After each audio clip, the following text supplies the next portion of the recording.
스리랑카를 경유해 중국으로 가던 북한인 2명이 거액의 달러를 현금으로 운반한 사실이 적발돼 스리랑카 당국의 조사를 받고 있는 것으로 알려졌습니다. 국제부 연결합니다. 김원배 기자. 네, 국제부입니다. 네, 북한 사람 2명이 스리랑카 공항에서 어떻게 적발이 된 겁니까? 네, 현지 소식통에 따르면 지난 14일 스리랑카의 콜롬보 공항에서 북한 사람 2명이 현금으로 미화 15만 달러, 우리 돈으로 1억 7천여만 원을 가지고 환승하다 세관에 적발됐습니다. 이들은 오만에서 출발해 스리랑카를 경유 중국 베이징으로 가던 길이었습니다. 스리랑카 세관은 이들을 경찰로移送했으며 중범죄를 조사하는 범죄수사국이 현재 이들을 상대로 달러 보유 목적 등을 조사하고 있는 것으로 알려졌습니다. 스리랑카에서는 미화 10,000달러 이상의 외화를 신고 없이 보유하면 외국환 관리법 위반으로 처벌하고 압류할 수 있습니다. 적발된 북한 사람들은 이 돈이 오만 건설 현장에서 받은 월급이며 북한으로 돌아가는 길에 자신뿐 아니라 동료들의 월급을 모아서 함께 가져가는 것이라고 해명한 것으로 전해졌습니다. 스리랑카를 관할하는 인도 주재 북한 대사관도 스리랑카 외교부를 통해 이들을 풀어주고 현금도 반환해달라고 요청한 것으로 알려졌습니다. 북한 사람들이 이처럼 거액의 외화를 직접 운송하는 것은 최근 한층 강화된 국제사회의 대북 제재를 피하기 위한 것으로 보입니다.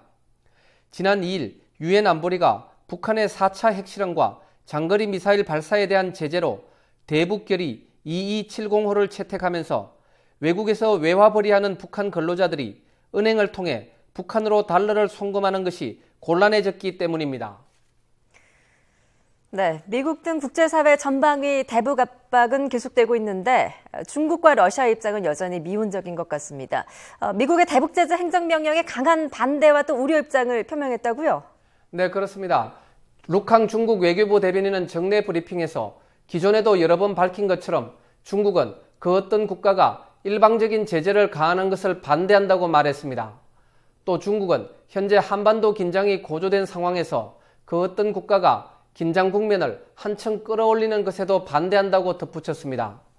루 대변인은 이어 중국은 미국과의 접촉에서 독자적인 제재 행동으로 중국의 정상적인 이익에 영향을 미치고 이를 훼손하는 것을 반대한다는 점을 수차례에 걸쳐 명확하게 표명했다고 주장했습니다. 루 대변인은 또 자성남 유엔 주재 북한 대사가 한미합동 군사훈련을 유엔 안보리에서 의제로 삼아야 한다는 편지를 안보리 의장에게 제출한 것과 관련해 지역 긴장을 더욱 끌어올리는 어떤 은행도 피해야 한다며 이번 훈련에 대한 반대 입장도 명확히 했습니다.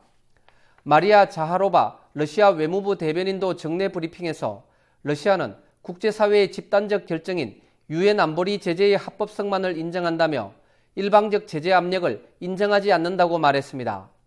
자하로바 대변인은 유엔 안보리에 의해 승인된 제재가 있으며 이 제재는 근거가 있고 그것의 목적은 한반도 상황을 안정화시키는 것이라며 유엔 차원의 다자제재 형식을 견지해야 한다고 덧붙였습니다. 네, 이런 가운데 북한이 잠수함 발사 탄도미사일, 또 이런 미사일을 장착할 잠수함 개발을 꾸준히 또 적극적으로 추진하고 있다는 미국의 북한 전문가 분석이 나왔죠. 네, 그렇습니다. 미국의 북한 군사 문제 전문가인 조지프 버뮤데즈는 북한 전문 웹사이트인 38로스 기고문에서 이같이 밝혔습니다.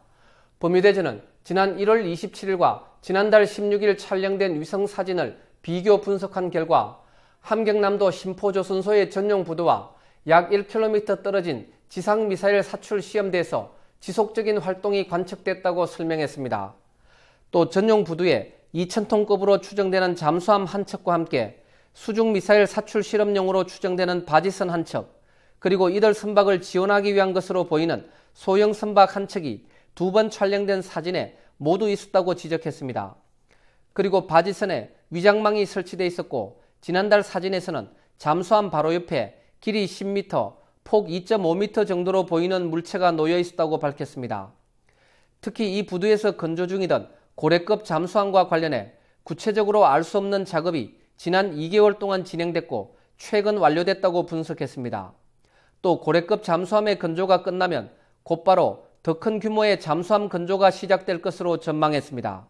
지금까지 국제부에서 YTN 김원배입니다.